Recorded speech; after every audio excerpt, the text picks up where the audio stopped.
Well, if you're struggling to reach your dream credit score, you're not alone. Today, we begin a 6-part series with Continental Finance Company President, Mr. Steve McSorley, who will be sharing some tips and tricks on how you can achieve your financial goals. Thank you so much for being a part of the show today, sir. Thanks for having me here. Absolutely. Let's start with the basics. I mean, what is credit and how many consumers really have access to it?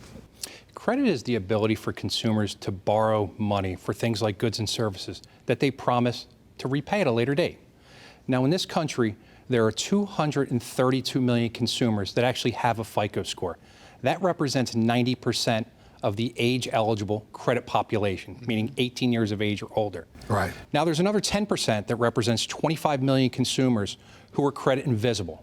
They have no information on their credit report from which to even derive a credit score. Is that because they've never applied for credit before? In most cases, yes. It could be the fact that they have a very old trade line that's maybe decades old that no longer even reports any longer. Gotcha. In terms of the FICO score, what's the range that you should be in? So FICO score ranges from a low of 300 to a high of 850, and it's primarily broken down into 5 primary categories. At the top, you have exceptional credit. This is scores of 800 to 850. Then you have very good, and that spans from 740 to 799, followed by good credit at 670 to 739. That accounts for 2/3 of all FICO scores in this country. Now, you actually have the bottom 2, which are fair and poor credit. That's the bottom 1/3, and that's from 300 to 669. Now, in 2022, the average FICO score in the United States was 716, which puts it square in the good credit range. Gotcha.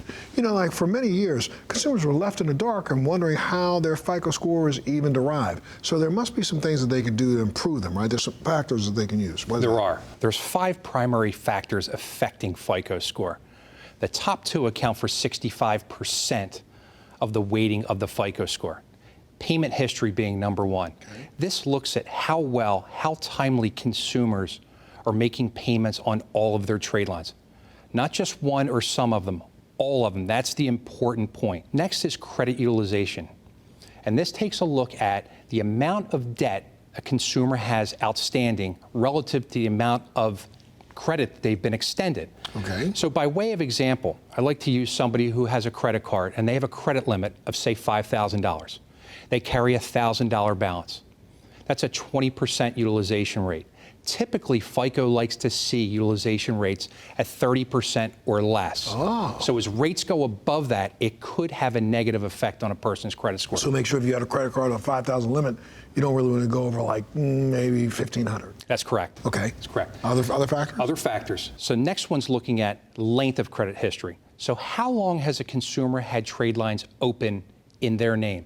The longer the trade lines have been open, the more reliable and predictable that consumer's behavior becomes. The last 2 are mix of credit and new credit. So mix of credit takes a look at variation. So it wants to see, does this person have multiple revolving credit cards? Does it have a mortgage? Say an auto loan, maybe student loan or personal loan.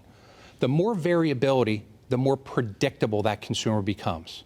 And then lastly, we have new credit. And this takes into account people actually looking for credit currently, credit inquiries to be precise. So the more credit inquiries a consumer has, that can really have a negative effect on a person's credit score. Now, a little tip for consumers. For those consumers maybe considering consolidating credit or closing down credit, be careful about closing those old trade lines, because that could have an unintended consequence of lowering your FICO score. Wow, who knew? So any final thoughts? For those consumers that have fair or poor credit, along with those 25 million consumers who are credit invisible, there is a path forward to your financial freedom, and we're going to explore that in the next part of our series. Absolutely. And if people want to get more information right now, where would they go? They can visit us at continentalfinance.net. Thank you so much, sir, for being here, for Appreciate sure. It. Thank you. And we're going to cover more in our continuing series. And of course, if you want more information from us, you can go to our website, thebouncingAct.com.